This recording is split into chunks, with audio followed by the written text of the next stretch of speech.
Hello everyone, welcome to the another lecture on Igneous Petrology. This is a series of lecture in which I am completing the GSI main syllabus. So it is freely available in YouTube, and when I will complete the later lectures, I will upload in my website, which is which you can find in the Telegram channel, and I will post in the description also. So today we will start with another topic, which is known as magma diversification. Okay, so what is magma diversification means? Means your composition of the magma is changing. Means it is getting diversified. So this is known as magma diversification. Now, if you see here, whatever I have written here, any process, okay, it can be any process by which magma is able to diversify and produce a magma or a rock of different composition. Okay, so suppose your magma is there and some changes took place in this magma, and the rock which is it is producing, suppose this is rock 1 and rock 2, the same magma is producing two rocks, and these two rock 1 and rock 2 will have a different composition. Now how it happens? Suppose two essential processes are there. First one is create a compositional difference in one or more phases, and second one is preserve the chemical differences by segregating or fractionating the chemical distinct portions. We will study all this in detail when we study the different process involved in the magma diversification. So before that, we will start with the variation diagram. So variation diagram will show us how the oxides are getting, how the composition of oxides in your rock is getting varied. Okay, so we will plot here the two oxides. One is SiO2, and in x-axis we will plot SiO2 in this variation diagram. Here we will plot percentage of SiO2, and here we will plot percentage of different oxides. Okay, so this, it will give us few trends. The rock will give us few trends. Let's say this is for MgO, this is for Al2O3, and like K2O. So different trends we will get. So this trend is known as our variation diagrams. Okay, and one very important thing is that in variation diagram, the sum of all the components like Al2, 3 MgO and K2O should be equal to 100%. And why this variation diagram is used? It shows us the trend. Okay, means when the magma is getting crystallized and forming a rock, it shows the trend how the oxides are changing in the rock. So we'll study this soon after the geologist began doing a chemical analysis of igneous rock. They realized that the rock emplaced in any restricted area during a short amount of geological time were likely related to some magmatic event. Evidence for some kind of relationship between the rocks and therefore between the magma that cooled to form that rocks came from plotting a variation diagram. Okay, so this is important here. Now, what is variation diagram? Like I said, we will plot oxides here. So variation diagram is your plot showing how each oxide component in the rock varies with some other oxide component. Okay, so and we know that we plot a SiO2 in the x-axis because SiO2 is abundant and it is present in most of the rocks. So this is only written here because SiO2 usually shows the most variation in any source of rock. Most variation diagram plot the other oxide against SiO2. So as shown in the diagram, although any other oxide can be chosen for plotting in x-axis. So it's not a hard and fast rule that you will take SiO2 only in the x-axis, but as it is present in most of the rocks, so taking the SiO2 in x-axis will be really helpful. Okay, other oxides you can take in the y-axis, but by taking SiO2, you will get a smooth trend. Okay, now the plot showing a smooth trend of variation of a component suggests that rock might be related to one another by some process. So this is very, very important here. So what it is telling is in a variation diagram. So in variation diagram,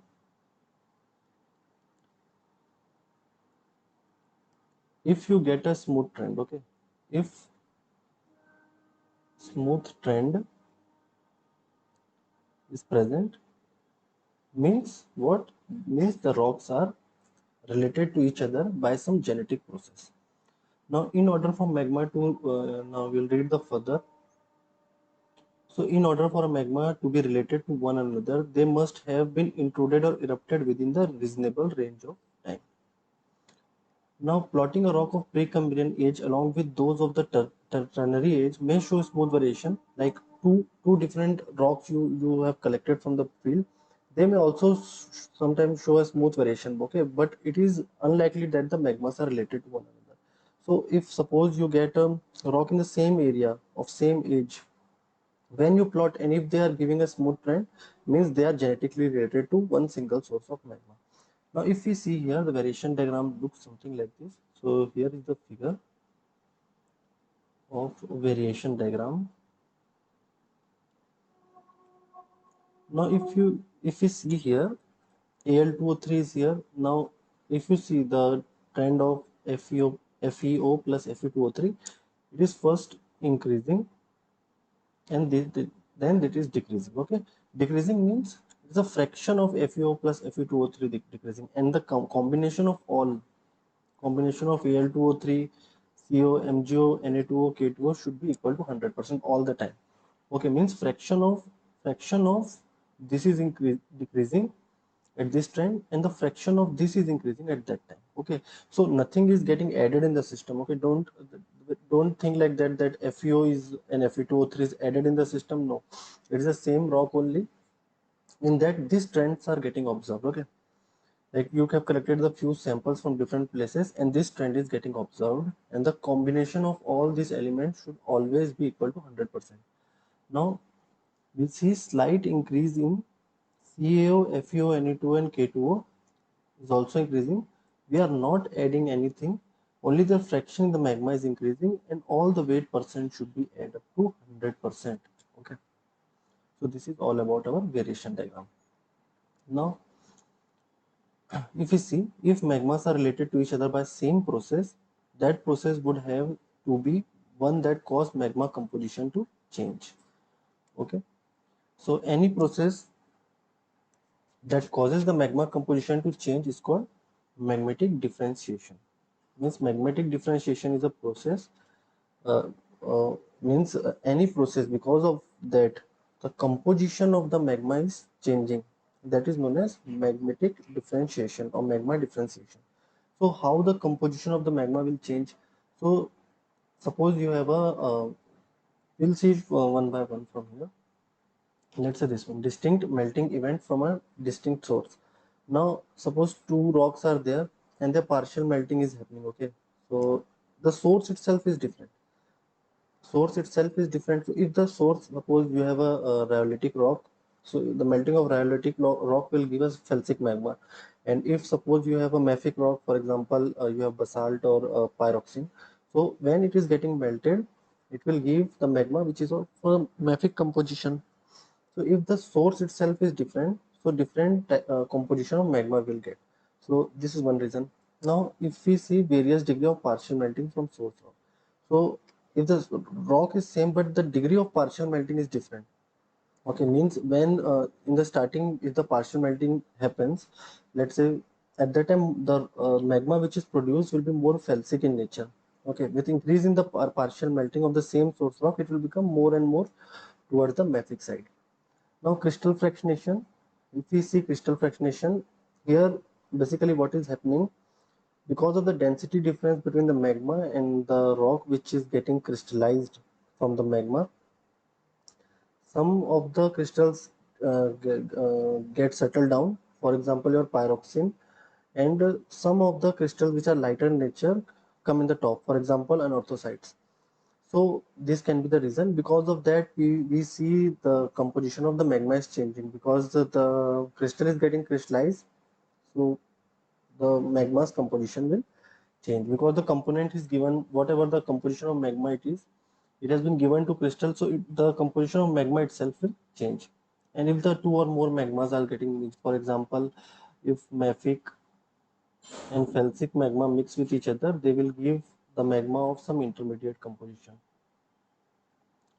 Now assimilation means if your magma is erupting or if it assimilates or if it absorbs the crustal rock, or it is also known as contamination, then also your composition will change. For example, if the country rock is more felsic and your magma is more mafic, if your magma is assimilating the country rock, so what will happen at that time? The composition of the magma will move toward more felsic side. Now another one is liquid immiscibility, means unmixing of the liquid. It happens due to during the solidification of the magma. So we will see all these points of the magma differentiation, magma differentiation in detail. Okay, let me see if the recording is going on or not. So as I have told you, first point is distinct melting event. So magma represent melting of a different source rock. So here your source rock is different. So at different time during the heating event. Now various degree of partial melting. So separation of partially melted liquid from the solid residue is called partial melting, and we also call it as a batch melting. Means batch melting means what? If suppose any rock is there, suppose any rock is there, and it is start to heat up. Okay, so it will start to generate some amount of melt, for example, like this. Okay, so it will be in contact with the grain only. If the sufficient amount of the melt is accumulated around the grain, so that it can remove from the solid, that type of melting is batch melting. For example, let's say one more layer has been accumulated here, and this entire layer is getting removed later. So this is known as batch melting. So the composition of magma will vary because of the different degree of the partial melting also. So if we see, when a multi-component rock melts, okay, when the when a multi-component of rock melts, unless it has a composition of eutectic, so it melts over a range of temperature at a given phase and given pressure, and during this melting the liquid composition also changes. Okay, now if we see the example of this one, let's say this is the example of binary solid solution. Now here is our albite and here is our anorthite. Now suppose my rock composition is, let's say, this one. Okay, if it start to melt, what will happen? Suppose here at 30% batch melting, the composition here will be your more albite rich. Okay, so when it start to melt, so this much batch will be get collected, this much, and this batch will get removed. Okay, so now the rock composition is this. Now after further batch melting, the rock composition will become this. So here 70% batch melting is happening and here 30% batch melting is happening. So if you see here, the composition of rock here and the composition of rock here, both is different. Okay, so this is how we do. Now if we start to melt the rock, the composition will be here, and you can measure the composition of crystal like this. Okay, like this we measure the composition of crystal. So I have drawn the figure little bit incorrect here. So your melting will go in this direction, and the composition of solid you can measure from drawing the these tie lines. Okay, so here I have drawn it in the much more clearer way. So suppose my bulk composition of rock is here. This is solid and this is solidus. Okay, here is your feldspar, Lechoklase feldspar. So if this like this, we draw the tie line to measure the composition. Okay, means liquid percentage, if you want to calculate at this point, what we will do, BC means towards solid we will see, that is BC by total BC. Okay, so this is how we can calculate the composition of liquid, and composition of solid, if you want to calculate, you can minus it with 100. Now if we see in three component system, let's see the example of three component system, that is our phosphoride, diopside and SiO2. For proxy for mental peridotite, which is mental peridotite, which is commonly consist of olivine, clinopyroxene, OPX, would be plotted. Okay, this rock would begin to melt at the peritectic point where diopside, ansotite, olivine are in equilibrium. Okay, So the composition of liquid would remain at peritectic point labeled as 0%. So it is explaining this diagram. Okay, this diagram is explaining and how the composition of the magma is changing when the different degree of partial melting is happening. So in this diagram, what it is explaining is, suppose this is my bulk composition here. Okay, let's name this point as A, and A is bulk composition, and this point A point is known as peritectic point. Peritectic point. And in my previous lecture, I already told you that degree of freedom at the peritectic point is 0. So one phase has to be consumed. Okay, and in this peritectic point, if your one phase would be what, it will be dioxide. Okay, because its concentration is less. So if the rock has lesser proportion of dioxide, so on heating, the dioxide will consume first. So if 0% melting is there, this will be our point A. Okay, and let's say if 23%, for example, 23% of the partial melt happens, so this curve will move toward here. Okay, now you see the composition of the melt here. Okay, now how the composition of the melt is changing. Now if on further batch melting, it will move toward this, and this after the 100% of the batch melting, your rock will be the composition of the rock will be exactly equal to the bulk composition. So this is only written here. So the composition of a liquid would remain at peritectic point labeled 0% until all the dioxide is melted. Okay, now after all the dioxide is melted, then this curve will move away from the dioxide, and it will move toward this peritectic curve. Okay, this is our peritectic curve, which I am drawing with blue color now. This is my peritectic curve. This is peritectic curve.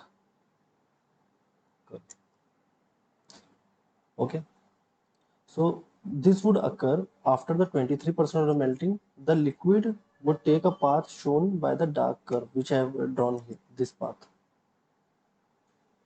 this one, this path it is talking about after 23% of the batch melting. First, moving along the anorthite, not anorthite, anorthite boundary curve until the anorthite completely absorbed, and here at this point your anorthite will get completely absorbed, and the curve will move toward your peridotite composition and absorb the moving in a direct path towards the peridotite composition. Means it is talking about this composition. This is the composition of peridotite. So at peritectic, what is happening here? Your dioxide is getting consumed, and anorthite plus dioxide is giving us liquid plus phosphate. Okay, now what will happen in case of fractional melting, we'll see. So fractional melting is the phenomena in which what happens whenever some rock is there. Okay, and when the partial melting of that rock is happening, whatever melt is produced, it is immediately get removed. Okay, it will immediately get removed. So suppose, same example if we take, now let's say our composition is here. Okay, when you start to melt this rock, so whatever melt which is produced from this rock. Okay, suppose this rock is there here. Let me explain this.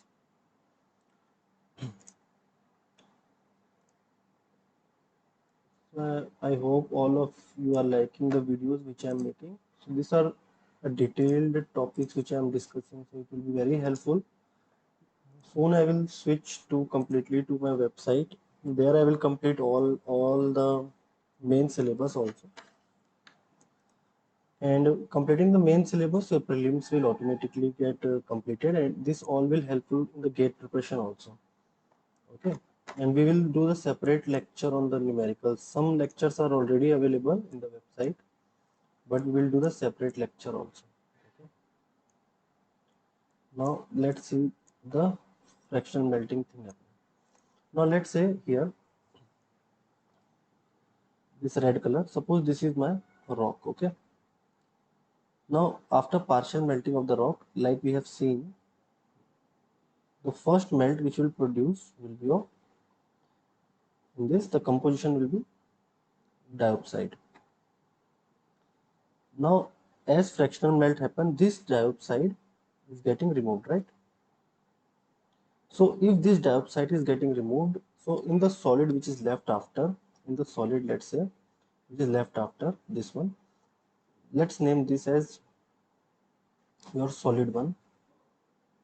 Okay, in this solid one, there will be no dioxide or less concentration of dioxide. So this here, it will plot here your solid one. Okay. Now when this solid one will get again heated, the remaining whatever dioxide is present will completely be lost. Okay. So here will be your composition of here solid 2.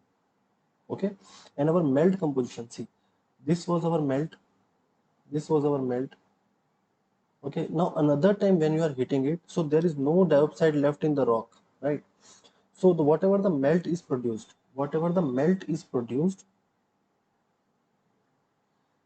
this is my solid 2. Okay, this is my solid 2, which is the rock left after all the dioxides has been removed by fractional melting. So if I melt this rock, obviously I will get the melt which have no dioxide in it. So I will get melt 2. Is it clear? I will get melt 2. Now if you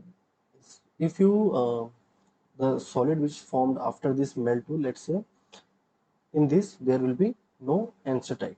Okay, there will be no anesthetic because now the mm, it is depend upon the order of crystallization. Okay, because in melt 2 no dioxide is there, in solid 2, sorry. And if you are hitting the solid 2, what will happen then anesthetic will start to produce. Okay, means what I'm telling is, in solid 2 no dioxide is there. Okay, so let's say this is my solid 2. Now if you heat this, partial melting will happen. So now the anesthetic will start to accumulate. This, suppose this is a melt. Okay, this is a melt. Okay, now if this is getting removed, so the next solid which you get, that is solid 3, will have no anesthetic in it. Okay, so this solid 3 will jump and come to this point. Okay, and the melt after that, the melt which left, okay, will be of pure phosphorite in composition if you are further melting the rock. So this is how this fractional melting works. So if we see here, if we read from here, so in the fractional melting all of the liquid is removed at each stage of the process. Okay, so in the partial melting, liquid is removed only after significant amount is getting accumulated. Okay, in if we are seeing in case of batch melting, we are removing when the significant amount is there. Okay, when significant amount is collected along the grain, then it is getting removed. But in case of fractional melting, what is happening, whenever the liquid is getting produced from the partial melting, it is directly getting removed from them. So if we see here, suppose at this point, okay, melt 1, dioxide plus anesthetic is there, which is giving us phosphorite plus melt, and this melt here is getting removed. And I told you this melt will be enriched in the dioxide because the dioxide is getting produced first from the rock. Now let's imagine, now this whole process which I have explained is written here. So I will read it for you. Let's imagine that we melt same peridotite again, removing the liquid as they form. Okay, the first melt to form will have a composition of peritectic, which is labeled as melt 1. Okay, in the diagram which we can see here. I will paste this diagram also there for our better understanding.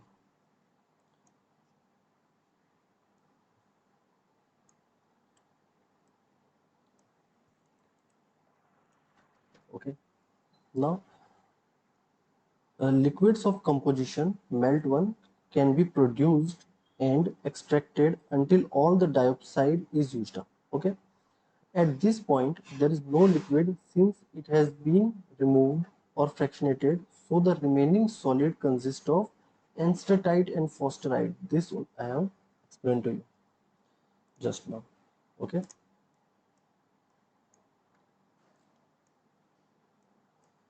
Now, after this is a two component system.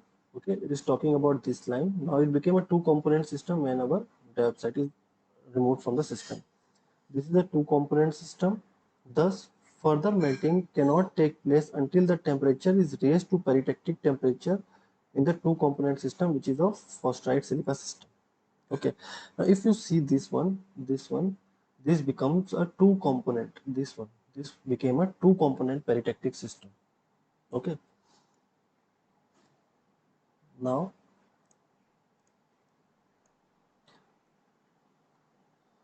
melting at this temperature produces liquid of composition melt 2. Okay, means here when you whatever rock you got after the melt is removed, it is actually phosphorite plus astatite. Now when you heat this rock, you will get the composition of melt 2. Okay, then further melting and removal of the liquid eventually result in all of the astatite being used up. So first our diopside got used up, then our astatite got used up. So the final rock which will get, okay, solid 3 will be of peridotite composition, which is phosphorite. Okay, phosphorite plus melt. So now at this point, all that is left in the rock is phosphorite. So this we have done in detail how the fractional melting works. Okay.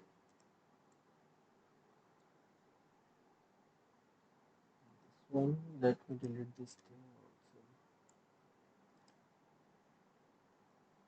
Okay, now we will read further. Phosphorite melt at higher temperature, so further melting cannot take place until the temperature reaches the melting temperature of pure phosphorite. So in the last, in the rock only phosphorite is left. So if you melt that rock also, okay, so only melt which remain will be of pure phosphorite composition. So the liquid will have same composition as pure phosphorite, that is melt 3 in the figure. If you see here, this is melt 3, which is of pure phosphorite. Okay, because whatever dioxide was present, it was removed. Then whatever astatite present in the rock solid 2, that is also removed. Now the final rock which you get, that is solid 3 or melt 3, the melt which you get after melting the rock will be of pure phosphorite. Will be of only, it will be only olivine, that is phosphorite. So we have seen how magmas are generated, that it is difficult enough to get the temperature in earth above peridotite solidus, so let alone to much high temperature. Okay, now if you read the next point, moreover very small amount of liquid that forms are difficult to remove as they just stick to the grain surface. Okay, so what we have studied is theory, but in the real world scenario, it is the points which I'm mentioning now, it is difficult to attain that. Now, thus fractional melting is not very likely to occur in Earth. So rather than fractional melting, batch melting or relay fractionation, when we study that occur more in the real world as compared to this fractional melting. Now next, our next topic is our crystal fractionation. Okay, so what is crystal fractionation? So this is actually from the melt, whenever the crystal is getting formed, okay, that crystal itself is getting removed. That is known as our crystal fractionation. So from the phase behavior, so if we see from the phase behavior of the rock component, we know that how liquid composition can change as a result of removing the crystal from the liquid. So if your magma is there and some crystal form from that magma, okay, and that crystal is getting removed, so it is obvious that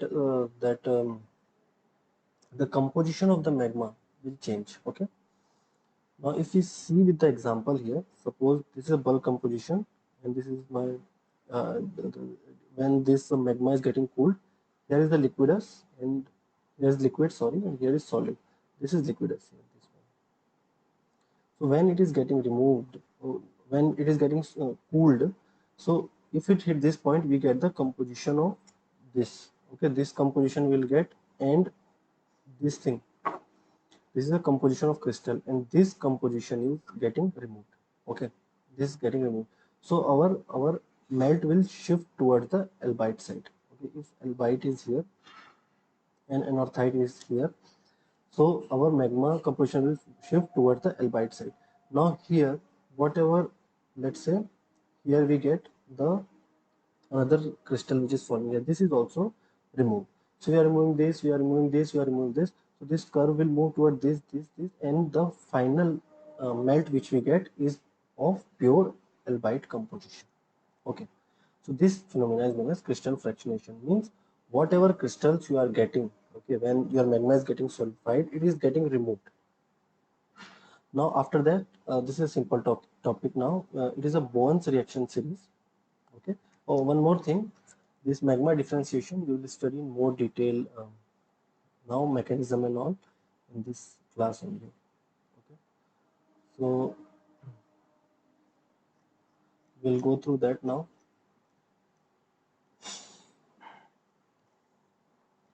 So this is a Bowen's reaction series. Now it shows that the order of crystallization. Okay, means how the crystal is getting crystallized in the order is shown by this Bowen's reaction series. Now if you see, first olivine get crystallized. Okay, why? Because olivine crystallization temperature is very high, around 1100 degrees Celsius. After that, pyroxene.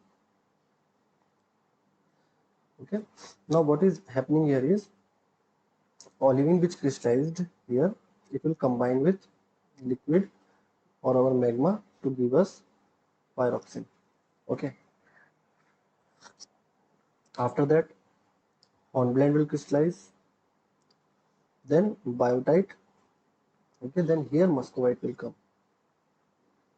Here muscovite will come, and after that alkali feldspar, and in the last we'll get the quartz. Okay, so in the left side of this Bowen's reaction series, what we see is discontinuous series. Okay, because why it is called discontinuous series is because the crystal, when combining with the liquid, it is giving the another crystal which is of different composition. Okay, because it is of different composition. If we see on the right hand side of the Bowen's reaction series, it is what? Calcium rich plagioclase. Okay, means your anorthite, and it will after the when the temperature is decreased, it will become more and more Na rich plagioclase.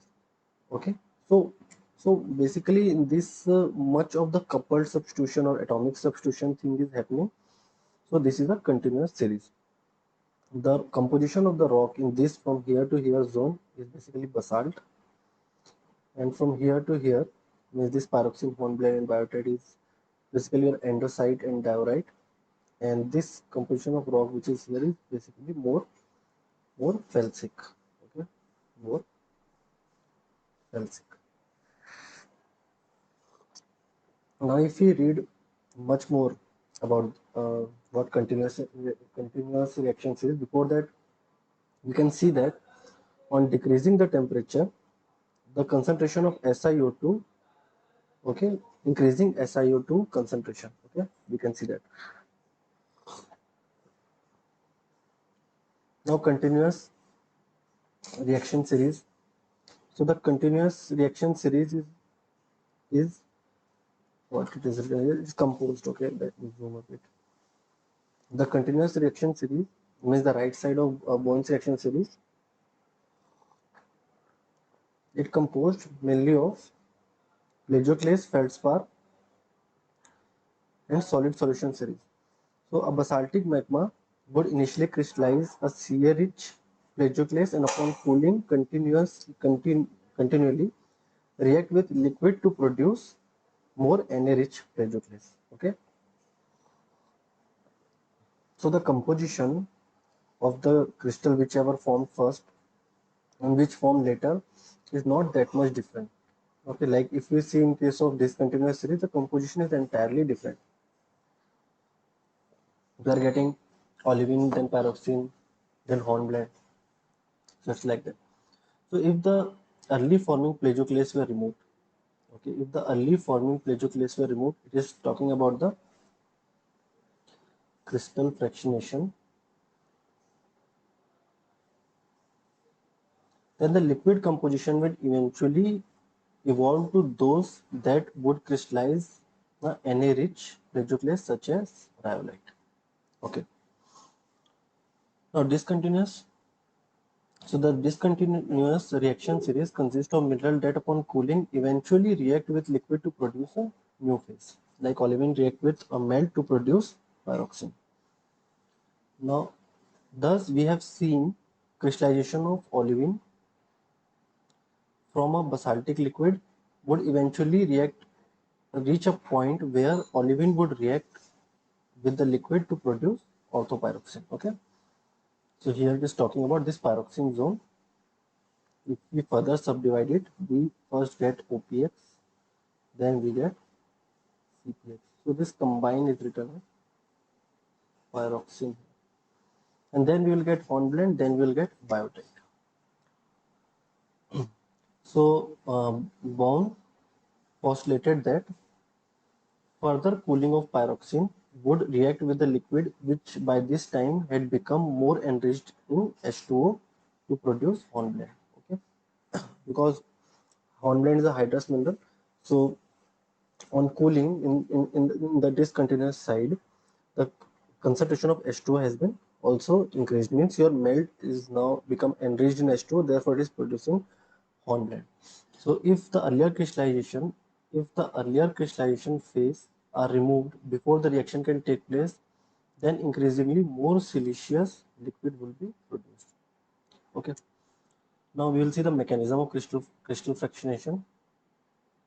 So what is happening? This is a magma chamber, and as the crystallization is happening, so the black color here, the black ones, they are high dense minerals. Okay, this one, they are high density minerals, so they are settling down.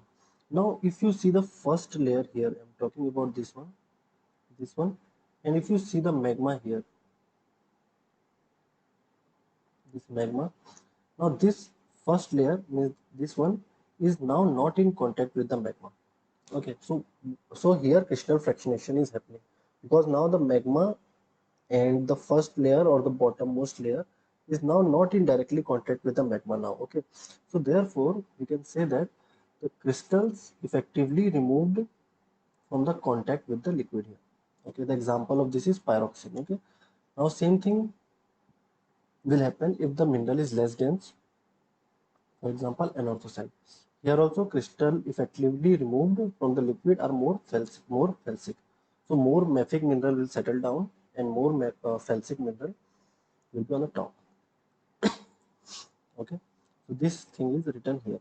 Now invert crystallization, if you see, so here is my country rock, and which is cooler than the magma. Okay, here is the magma. So because of that, what will happen here, the crystallization will start to happen. Okay, in invert direction. Now if we see this first layer here, okay, this one, this whatever crystallization happened here of the magma and the magma itself here are again not in the direct contact with each other. Okay, so again same thing is happening, crystals effectively removed from the contact with the liquid. Now if you read it here, because of the magma is hot and country rock which surround it expected to be much cooler, heat will be move outward from magma. Okay, and thus the wall of the magma body will coolest and crystallized would be expected to take first in this cooler portion of the magma near the wall, which I have explained just now. The magma would then be expected to crystallize from the wall inward. Okay, therefore it is known as invert crystallization. The first layer of the crystal precipitated will still be in contact with the liquid, but eventually it become buried by the later crystals. Okay, means this layer is talking about. Suppose this was the first layer, now it is completely being removed. Now the second layer which is now removed, third. Now fourth is in contact now with further crystallization here. Let's say fifth layer came. Now this fourth will be removed. Okay, means it is not in direct contact with the magma. Now another process is filter pressing. Filter pressing is generally does not happen frequently, but in this what actually happens is, suppose this magma is there and these are the rock which crystallize here. Okay, now suppose some magma, this is some magma which is entrapped in between the crystal. So suppose any tectonic activity happened or suddenly pressure came, this magma will be squeezed out like this. Okay, just like a sponge, when you squeeze it, water came outside. This process is known as filter pressing. Another process is magma mixing, when the two different type of magmas are getting mixed. Okay, uh, if the density contrast or viscosity contrast or the temperature contrast between the two magma is very high, they are less likely to mix with each other. For example, basalt and rhyolite. Now, if the density contrast, viscosity contrast is not, the difference between them is not that much, they are very likely to be mixed with each other. Okay. Now, when the two magmas get mixed, they will produce the new magma which is of intermediate composition. Okay. Now, suppose the composition of magma is greatly different. For example, basalt and rhyolite.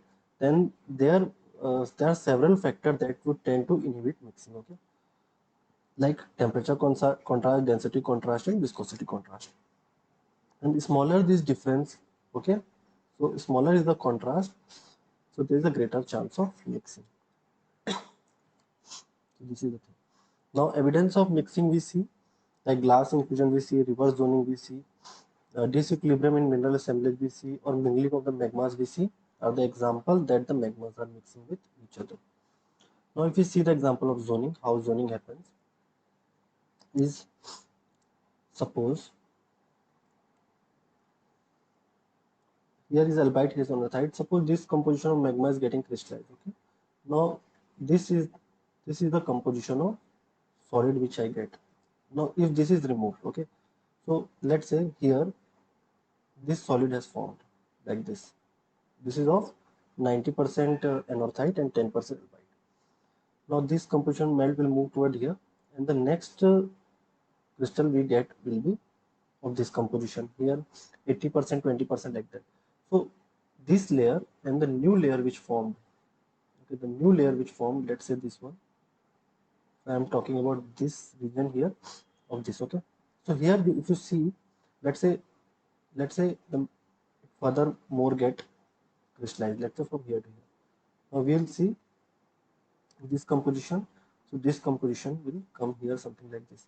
So if you go from core to rim, we say that Na is getting increased. Okay, Ca is more in the core and Na is more outside the rim. So this type of rock, if you get, or this type of zoning is known as normal zoning. Okay, means this core Ca rich and rim Na rich. This is known as normal zoning. So if we plot the graph between this core to rim, and here we take as Ca2 plus by Na plus, we will see when we go towards the rim, the concentration of Ca is getting decreased and Na is getting increased. So declining curve is observed in case of normal zoning. Okay. Now, if suppose mixing of magma is happening, okay, means your normal zoning is happening and suddenly more mafic magma came again. So what will happen? So influx of more mafic magma means more Ca rich magma if it comes, then again Ca will start to crystallize. Okay. So what will happen in case of reverse zoning? You will see this kind of trend. Okay. In the core Ca will be there and the concentration of Ca is getting increased, which is happening because of magma mixing. Now, if you see oscillatory zoning means after period of some time again mingling of magma or mixing of magma is taking place, then we will get oscillatory zoning. Means your magma is getting crystallized. So core to rim, if you see, we see the normal zoning trend. Again, suppose here mixing happened. Again, we'll see this normal zoning trend, and again, suppose here mixing happened. Again, we'll see this normal zoning trend. Now, if we see the crustal assimilation, we have seen the meaning of that. So if your magma which is hot, if it assimilate or absorb the country rock, then it is known as crystal assimilation. The process, one more question also came in the mains of that explain what is crustal anataxis. Okay, so crustal anataxis means if your magma is absorbing the crustal rocks, that is known as crustal anataxis. It is like a assimilation only. Now let me see. Okay, this we have already done, and last one is liquid immiscibility. So which happens because of the temperature. Two liquid get unmixed with each other. Now, if we see the different petrogenetic significance, okay, petrogenetic significance of magmatic differentiation. So, if we see the crystal settling, okay, which we have already seen. So, troctolite is a rock which is formed because of that, okay. So, troctolite is a cumulate rock composed mainly of olivine and plagioclase feldspar. It forms because of settling of olivine crystal in mafic magma. Anorthosite, it forms at the top of the magma chamber because it is less dense. Pyroxenite, it will form at the bottom. Okay. Inward crystallization, we will see pegmatite. Now, magma mixing, if you see, if basaltic magma and rhyolitic magma mix together, it will form andesite magma. If the basaltic magma and granitic magma mix together, it will form diorite. If rhyolitic magma and andesitic magma mix together, it will form trachyte. If the mafic magma and carbonatite or ultrapotassic magma mix, they will form lamprophile. Okay. Now, if we see the example of liquid immiscibility, now suppose you have a carbonatite magma. Okay. If it is getting cooled, it will separate out into carbonate rich and silicate rich. Okay. Because of the immiscibility between the carbonate melt and silicate melt, and this carbonate rich melt will form a carbonatite in the later stages. Okay. If we see the Amba Dongar complex, if we see the Amba Dongar complex, the mechanism for formation of the carbonatite here is liquid immiscibility only. Same thing will happen in case of formation of kimberlite also. Magma is there. So after cooling, silica-rich liquid phase and volatile-rich liquid phase, it will separate into two. And this volatile-rich liquid phase will further form the diamond. Okay.